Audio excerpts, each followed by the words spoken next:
नमस्कार दोस्तों। तो कैसे हैं आप लोग।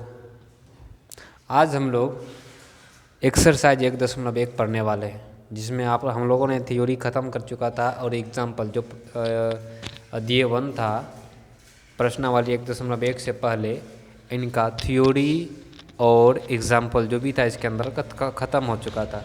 ठीक है, हम लोग ने यूक्लिड विभाजन प्रमेय पढ़ चुके हैं। अगर आप लोग नहीं पढ़े हैं तो इसके डिस्क्रिप्शन में लिंक दिया गया, पार्ट 1 और पार्ट 2 आप जाके देख सकते हैं। ठीक है, चलिए ये है एक्सरसाइज 1 निम्नलिखित संख्याओं के एचसीएफ निकालें यूक्लिड विभाजन एल्गोरिथ्म का प्रयोग करके। यूक्लिड विभाजन एल्गोरिथ्म का करके एचसीएफ निकालना है। ठीक है, बहुत इजी है और यूक्लिड विभाजन प्रमेय हम लोग सीख चुके हैं कि भाज्य बराबर होता है भाजक गुना भागफल जोड़ शेष, उसी को कहते हैं यूक्लिड विभाजन प्रमेय। तो यहाँ हमारे पास है एक नंबर में 135 और 225।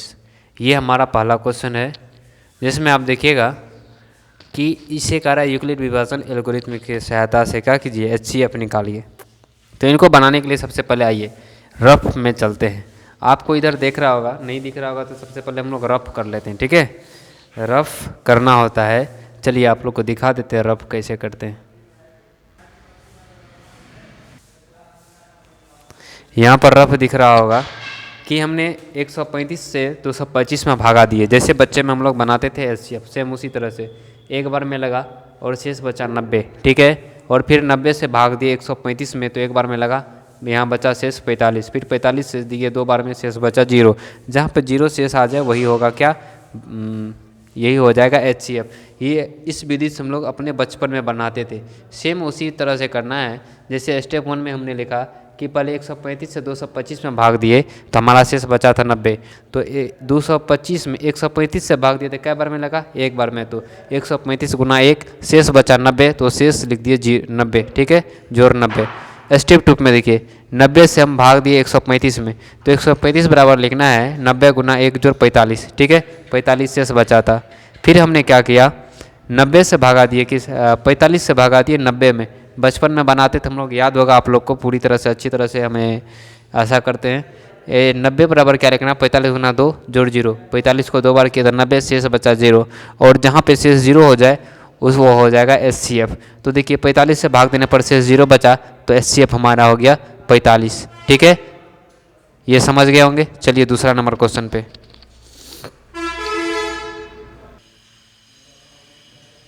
चलिए दूसरा नंबर में आइए।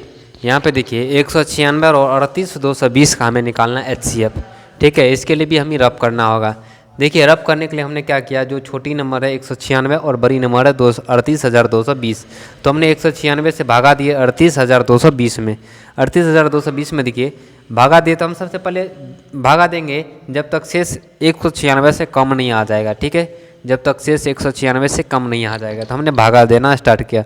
तो एक बार में लगा 196, फिर यहाँ से घटाए तो हमारा बचा 186। यहाँ से 2 ऊपर से 2 उतारे ऊपर से, तो फिर 9 बार में लगाए 1764। ठीक है, फिर हमने हमारा आया 98। ठीक है, और ऊपर से उतरा 0, और 5 बार में ये पूरा पूरी कट गया। तो यहाँ देखिएगा 196 से ही भाग देने में पूरा पूरी कट गया। ठीक है, यानी 196 गुना 195 जो हमारा हो जाता है 38,220 आ जाता है, 38,220 आ जाता है। ठीक है, तो हमने क्या किया, 38,220 बराबर क्या लिखें, 196 गुना 195 जोड़ 0। तो देखिए किससे भाग देने पर शेष 0 आया, 196 से भाग देने पर शेष 0 आया है, तो ये क्या होगा, एचसीएफ 196 हो जाएगा। ठीक है, और तीसरा नंबर में देखिएगा ये 867 और 255। तो हमने यही काम किया जो रफ करते हम लोग बचपन में बनाते थे एचसीएफ निकालने के लिए, जो विधि का यूज़ करते थे उसी विधि का यहाँ पे भी यूज किए हैं। 255 में भागा दिए 867, 255 से भागा दिए 867 में, 3 बार में लगा 765। ठीक है, और यहाँ बचा हमारा 102, फिर 102 से भाग दिए 255 में, तो यहाँ 2 बार में लगा 204, फिर शेष बचा 51, फिर 51 से भागा दिए 202 में, और यहाँ 2 बार में पूरा पूरी शेष आ गया 0। तो इसलिए एचसीएफ हमारा यहाँ क्या आ गया, 51 आ गया। हम लोग बचपन में ऐसा बनाते थे, सेम उसी तरह से करना है। तो हमें यहाँ देखिए पहला स्टेप मैंने क्या किया, हमें 255 से भागा दिए 867 में। ठीक है, तो 3 बार में लगा और शेष बचा 102। तो हमने क्या किया, 867 बराबर लिखे हैं 255 गुना 3 जोड़ 102। ठीक है, 255 में 3 बार में भाग लगा, 255 से 3 बार में भाग लगा और 102 शेष बचा, तो वही काम लिखे हैं। स्टेप 2 में हमने देखा, देखिए स्टेप 2 में हमने क्या किया, 102 से 255 में भाग दिए, तो 2 बार में लगा 204 हुआ और शेष बचा 51, शेष बचा 51। ठीक है, तो हमने क्या किया, 255 बराबर लिखें 102 गुना 2 जोड़ 51। ठीक है, भाज बराबर भाजा गुना भागफल वही है। और स्टेप 3 में हमने क्या किया, 102 बराबर 51 गुना 2 जोड़ 0। तो देखिए 51 से 2 बार में लगा, शेष 0 हो गया, जहाँ शेष 0 वही हो जाएगा हमारा HCF। तो किससे भाग देने पर ये शेष 0 हुआ, 51 से भाग देने पर शेष 0 हुआ। ठीक है, इसलिए हमारा HCF जो हो गया 51 हो गया आंसर। आशा करते हैं आप लोग को समझ में आया होगा। चलिए नेक्स्ट क्वेश्चन पे चलते हैं हम लोग। चलिए दोस्तों हम लोग चलते दूसरा नंबर में। ये दूसरा नंबर क्वेश्चन है, करा दर्शाइए कि कोई धनात्मक पूर्णांक 6q+1 या 6q+3 या 6q+5 के रूप का होता है। कोई धनात्मक विषम पूर्णांक, कोई धनात्मक विषम पूर्णांक है, यहाँ पर क्वेश्चन में मिस्टेक हो गया, यहाँ विषम है। ठीक है, क्वेश्चन लिखा हुआ था कि दर्शाइए कि कोई धनात्मक विषम पूर्णांक 6q+1 6q+3 या 6q+5 के रूप का होता है। देखिए अगर कोई धनात्मक संख्या है तो वो 2 से विभाजित नहीं होगी। हम लोग जानते हैं कोई भी धनात्मक विषम पूर्णांक, कोई भी धनात्मक संख्या जो है 2 से विभाजित होगा ही नहीं, 2 से विभाजित नहीं होगा धनात्मक संख्या। ठीक है, 2 से विभाजित नहीं होगा विषम संख्या। ठीक है, और 2 से विभाजित होगा सम संख्या, 2 से विभाजित नहीं होगा विषम संख्या, वही बात है।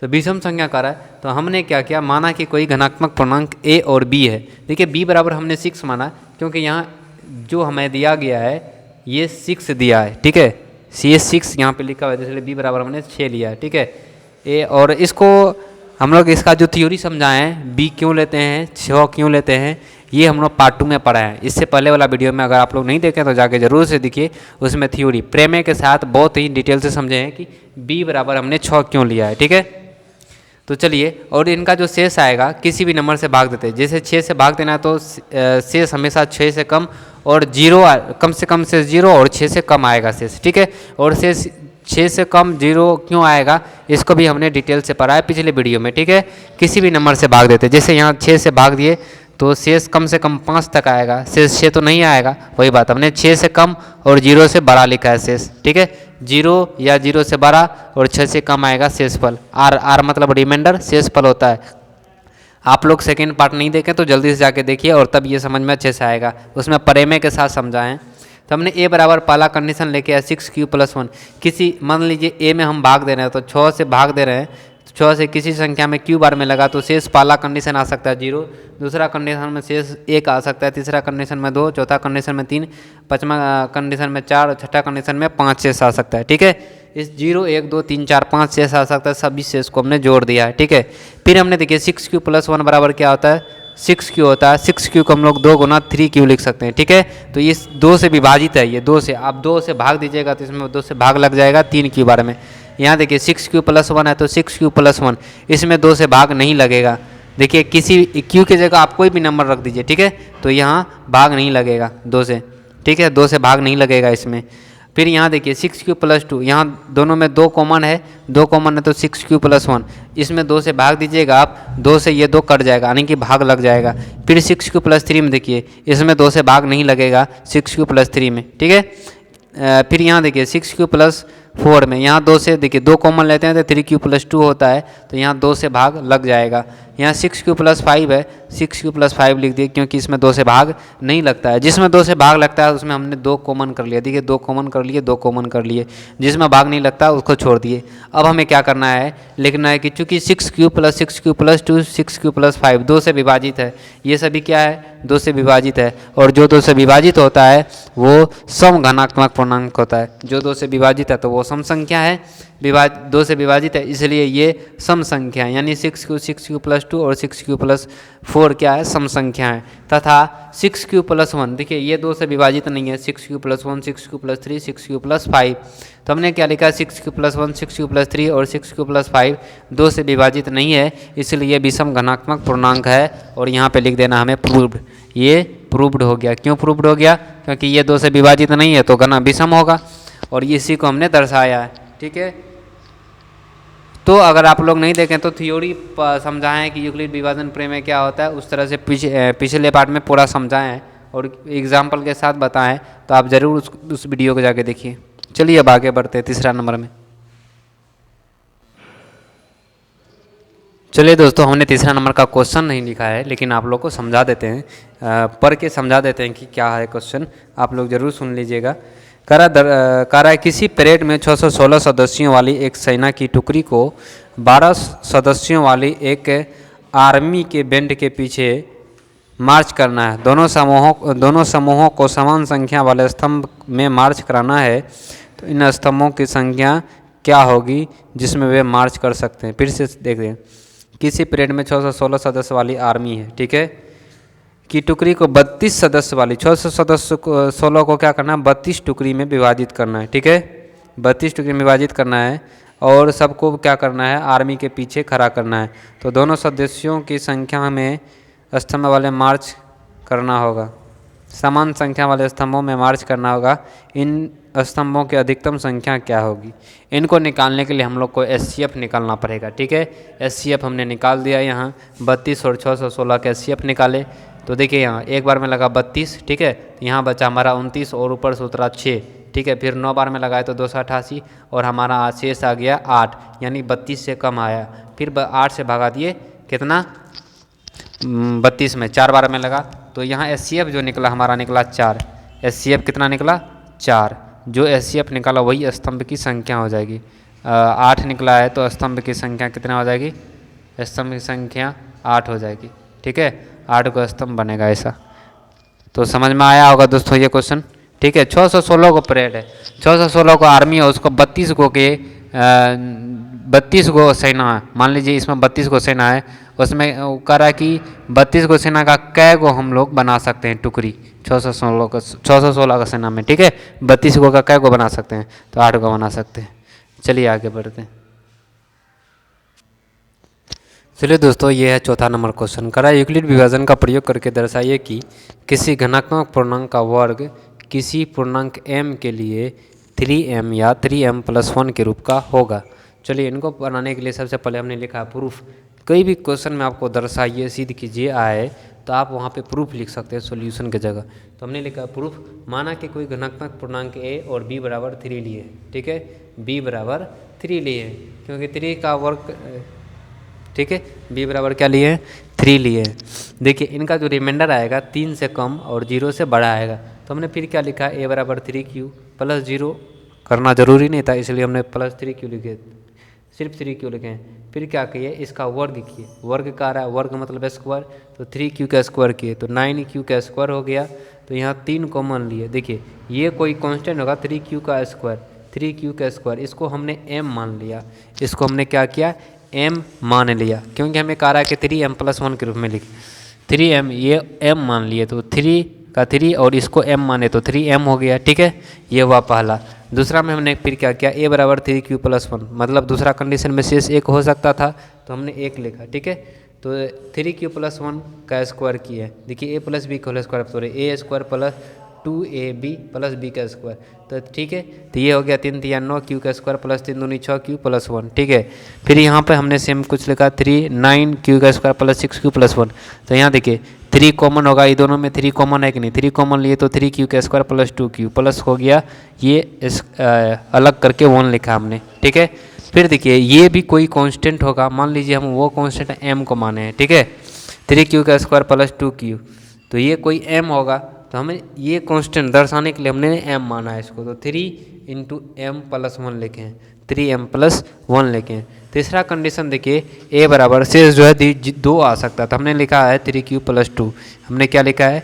3q+2, तो 3q+2 का स्क्वायर करेंगे तो क्या आएगा? a + b का होल स्क्वायर बता रहे हैं, a स्क्वायर, ठीक है, a + b का होल a स्क्वायर, तो 9q का स्क्वायर प्लस 2ab, 2a 3 दूनी 6 दूनी 12, 12q प्लस b स्क्वायर, तो 2 दूनी 4। फिर देखिए इसको हमने क्या किया? 9q है तो 9q का स्क्वायर प्लस 12q, तो 12q 4 को लिख सकते हैं हम लोग 3 जोड़ 1, 4 को क्या लिख सकते हैं हम लोग? 3 जोड़ 1 4 होगा, ठीक है। फिर हमने क्या किया? 3 कॉमन लिए, यहाँ पर 3 कॉमन लिए तो ये होगा 3q का स्क्वायर, देखिए 3 इनसे कॉमन लिए तो 3q का स्क्वायर प्लस इनसे कॉमन लिए 3 तो 4q प्लस इनसे 3 कॉमन लिए तो एक बार में लगेगा, प्लस ये बाकी वाला एक इधर बाहर में लिख दिया इसको, ठीक है। तो ये भी कोई कांस्टेंट होगा, तो हमने इस कांस्टेंट को क्या लिखा है? हमने इस कांस्टेंट को लिखा है 3m+1 के रूप में लिखे।